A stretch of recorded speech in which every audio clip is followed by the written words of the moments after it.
216-578-1007 if you want to join us live. On the phone, 800-348-1007. 35192 if you want to text. You can also shoot me messages on the iHeartRadio app. I'll have another chance for you to grab some money here in a few minutes. It's your last few opportunities. 6:30 tonight, when we roll out, is going to be your last keyword to go fund yourself. So about 30 past every hour. The next one coming in about 7 minutes. So listen for that. Cavaliers tonight here at home for the next week or so. They're going to play the Charlotte Hornets at 7:30 tonight. So 7 o'clock is when Cavs Live pregame will begin, and then tip-off at 7:30. Are the Cavaliers ready to take the next step? Asked the Ringer. They have the first chance to contend without LeBron for the first time in 10 years, but they got to figure some things out. What do they always say? This is a young team, and we've got a hashtag, let them know. Let M know. Whoops. What? Let M know. Who's M? Eminem. Eminem. Once he knows, then everybody else will know. Mom spaghetti. So, yeah. Yes, that's how he said it. Didn't he? Yeah. My sweater has mom spaghetti on it. I've got a chance to make it great. I don't remember that song, but I'm almost positive. Pretty much nailed it. I saw Eminem at Austin City Limits, and that's exactly how he performed it. I'm worried somebody's going to call me out for ripping him off. Granted, in my defense, he only did about 35 seconds of each of his songs. That was when you do a festival set and you're Eminem, you just go out there and you don't even have to do the hits. You do portions of the hits. That's how you know that you've got an amazing catalog. You don't even have to do your own songs.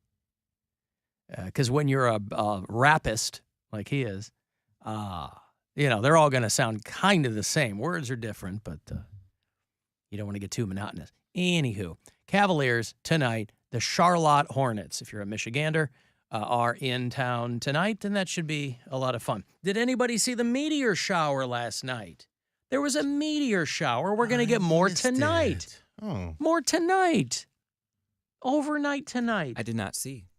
You didn't go out and sit on your roof with a mug of hot chocolate or tea and a scarf? No, my roof would probably cave in, so no, I didn't. Your roof would cave in. I don't know. Oh, boy. I've never been on my roof. No. You live in an up and down? I live in the up of the up and down. Yeah, right. You and your roommate? You have one roommate? One roommate. Yeah. And you couldn't climb onto the roof from your place? Is there any balconies or anything in your? No balconies. Yeah. No balconies. We have an attic, and I assume, there's like a window up there that I'm sure if I open, I can crawl out onto the roof somehow. But it's not worth it for. It doesn't sound like something you would do. Especially not. Crawl out a window onto the roof. Especially not for no damn meteor shower. No. You aren't fascinated by those things? Meteor showers, a Leonid meteor shower. These are the big ones. I'll tell you what. You got your headliners, you got your features, and you got your hosts. When it comes to meteor showers, and the Leonid meteor shower, they're annual. This is the headliner. It's the big one. You don't want that? No. I'm cool with like shooting stars, but it's not the same thing. Usually you get about... I'm sorry, not shooting star, a comic. Comet. A comic. I want to see a comic. The unknown comet. He had a paper bag over his head as he passed by. No, a comet, that was cool. I remember seeing a comet. The comets are like more frequent, tinier shooting stars. I mean, isn't that kind of what they're all... No, this one was massive, and it was really close to Earth. I don't remember what age I was, but I remember what house I was in, so I had to be younger than probably about 10. And my cousin lifted me up in his arms, and he said, look up. And he said, you're not going to see this for another 30 years. And the whole sky was like a real, real light blue. Around this star, it looked like it was daylight, but then everything else around it was dark. Mm-hmm. And it had like the little tail on it. And I was like, it was so close and so bright. And I'm like, wow. And he's like, yep, you're not going to see that for another 30 years. And now, I don't know when I'm going to see it. I was 10, so what? I got maybe 5 more years. Well, the Ouija board says you're going to be dead by 35. So if his math is correct, you're out of luck. Oh, man. And it is. We have no reason to doubt your cousin's math. What if the day I die, it's like the next day, like, oh, here we go, here's the comment. You know what I like to think? I like to think that the day you die, there will be a shooting star that goes across the firmament. And it'll be a little bit brighter that day Because our own little Cody Allen helpful Poundcake Brown Do you has have passed on. Do you have life insurance, Poundcake? No. No, I don't. He probably wouldn't be able to get covered now for a guy who's going to be dead in 5 years. No, they don't know that. Do they have a Ouija policy with... Do you play with Ouija boards, sir? What was that? Do you play with Ouija boards, sir? That's the insurance. That's your agent. British? Is that what you're doing? That's just my telecommunications voice. Right. Yeah, but you work in that industry. That's not how you sound. But I'm not talking to me. I'm talking to them. He's Right, doing an but impression of them. I know, I understand. I'm just saying that, like, the people on the opposite end of the calls you make don't hear you talking like that. No, but I'm also not selling insurance. He's creating a character. You got to say it in a character. That's what Mr. Amos does. You got to do a character. All right, well, maybe you should start doing a character at your morning job. Give me a couple of characters, and Bill and I, who have very, very highly trained ears as performers, as professional mimics. Of course, Bill and I known far and wide for being professional mimics. Oh, yeah. So, that All morning that mimicking we do. that morning recruiting job you have, maybe you could. It's got to get monotonous. Maybe you could spice it up by doing characters for people. Okay, I'll try one. Hey, this is Donald. With Wait, no, you gotta slate it. What character is this? Yeah. Donald with Jobs Are Us. Donald with Jobs Are Donald Us. with Jobs Jobs is the Us. R backwards. Sure. Okay, this is Donald with Jobs Are Us. I'm a Jobs Are Us kid. I don't want to grow up. Go ahead.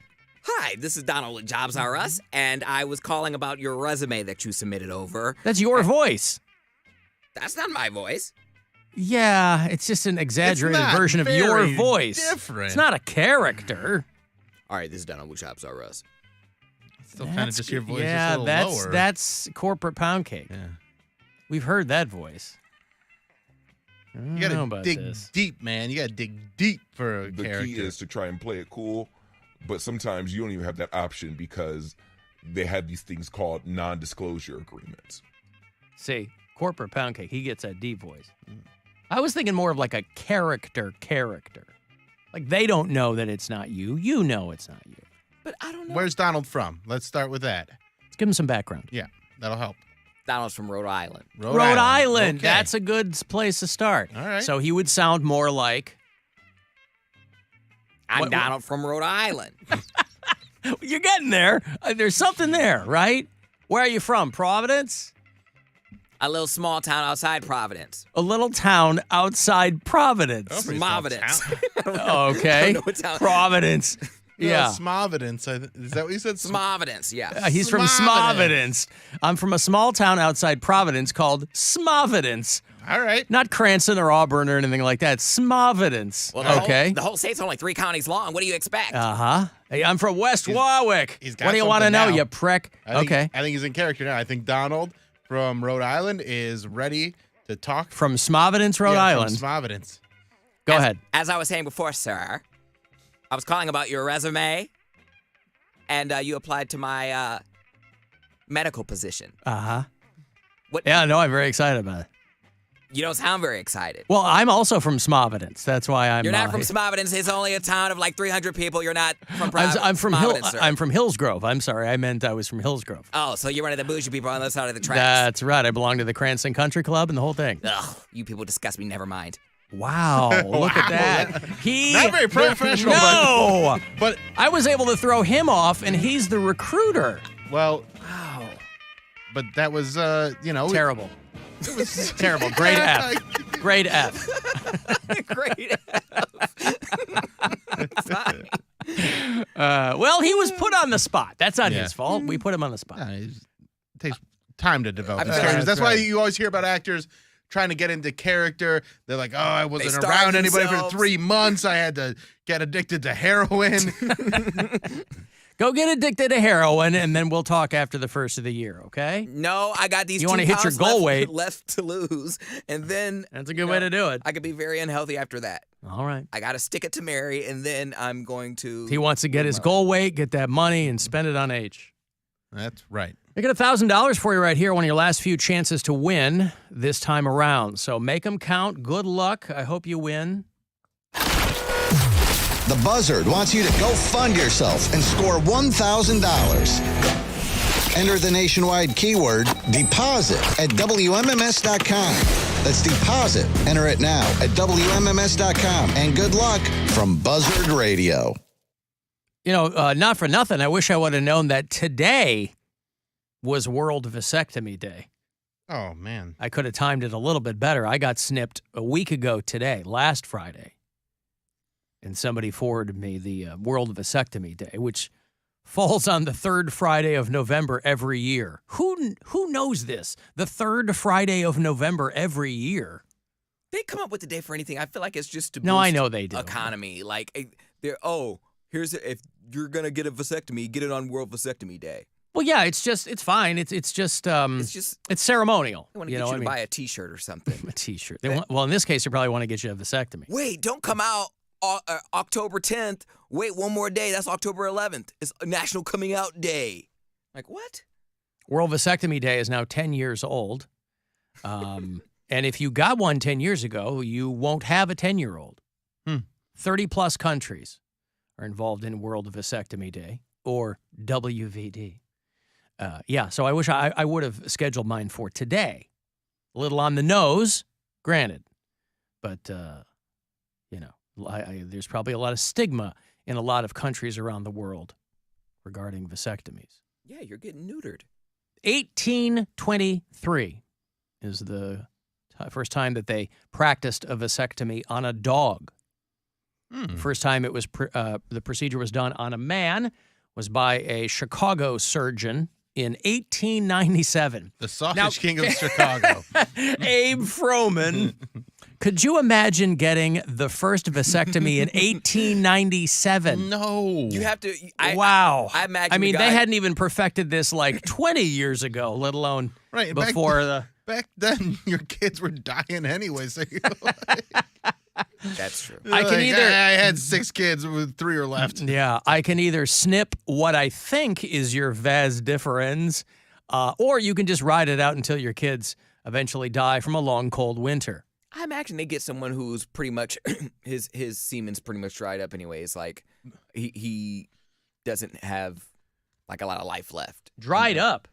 Like the sperm isn't in there anymore, and it's just a bunch of non-sperm. You think there were I don't think campaigns against it, though? They're like, don't get vasectomies. The world needs child labor. That's right. So, yeah, the procedure didn't gain, I'm just reading this timeline, didn't gain popularity until the 1920s. And then, but boy, I just imagine. And then led right to the Great Depression. Do you have to, so for women, if they want to get their tubes tied, I heard that they had to have a kid first before a doctor would do it. Well, no, you don't, not physically. There are a lot of doctors, for the same reason that doctors might be hesitant to perform vasectomies on young guys, is they go, well, if you change your mind, because I don't know if a tubal ligation can be reversed. Technically, a vasectomy is considered permanent, but as we've heard from many, many people, they've had them reversed. But, I don't know. I think there's a lot of doctors who are like, I'm hesitant to do that because I'm going to get, nobody wants a kid when they're 22. This isn't Kansas in the 1800s where you're an old maid if you don't have 6 kids by 14. So when people are like, I don't want kids. Like, yeah, you're 21. Of course, well, you shouldn't want them yet. You haven't even started your life yet. But I don't know. The notion that they're dried up, though, that's a whole other thing. I came to, as is always the case, I got a lot of voicemails from Jenna this morning. I'd like to know, she only called that one time live during the show. Everything else is via voicemail on the after hours line. And I'm really, I could kick myself for not asking her when she was on live, when she sleeps. Because I have voicemails from her all day and all night. And I'm curious when she sleeps. And she just leaves non sequiturs and leaves all kinds of weirdo messages. It's time for Sweet Nothings with Jenna from Poland. I actually miss having Melanie for a roommate. It It was like being stuck with Hitler. This has been Sweet Nothings with Jenna from Poland. Yeah, her roommate was like Hitler. Now, again. And she misses her. And she misses her. She misses Hitler roommate. There's a few things to figure out there. I'm curious what made that roommate similar to Hitler. I wonder why she misses her. She probably misses the person, not the Hitler-ness of her. But maybe she does. I don't know. So many things I don't know about her. And for all the messages she leaves me, she really didn't tell me anything about herself. She's got bigger fish to fry. So I don't know what's up with her. You see, they want to tear down the Wolstein Center? They've wanted to do that for years. Why do they want to tear down the Wolstein Center? Well, because CSU wants to do this tens of millions, this massive revamp of the campus. They want to spend $700 million, and that would require tearing down the Wolstein Center and replacing it with something new. How many acres does CSU have? I feel like just their location downtown is just no fault of their own. I mean, where else are they going to put it? But it's just like not a great location in regards to a campus. There's not No, a- it's an awesome location. I mean, a downtown campus is a great location, but you have to factor in all the things that come with being downtown in an urban center. I mean, if you see the map of the totality of what constitutes the CSU campus, it's really big. See, that's what I'm saying. I think I'm ignorant to how big it actually is because I only know like a few sections of CSU. I don't go up towards like the sports complex area, so I don't know how big that is. Yeah. But like Akron, I mean, I consider Akron a pretty big town. The University of Akron is just off of downtown, and they have several blocks. I don't know if CSU has that. If Yeah, were they do. They have a lot. Okay. Yeah, when we lived in in Ohio City and Tremont, first few years we were here, we worked out every morning over that CSU gym. It's a great gym. But they want to do like an indoor tennis court and a field house and a brand new, Wolstein Center's 30, 40 years old. I didn't even know that. I didn't know it was that old. What I want to know is what's going to happen to the Burning River Roller Derby? They just came back from the pandemic, didn't they? They were gone for like 3 or 4 years. They used to be the Burning River Roller Girls. Now they got something else going on. I think they are at the Wolstein Center. Are they? I know they were at one point. That's where I used to go see them. I saw them there when my kids were little. We'd go. A lot of fun. What's Frankenherder going to do? What's Golden Malicious going to do? I love roller derby names. What's Helena Handbasket going to do if they don't have the Wolstein Center? Or Marilyn Monroeler. I've got to take a break. If you want to text 35192, AlanCoxShow.com, watch live there, and listen anywhere on the iHeartRadio app. The Alan Cox Show on 100.7 W.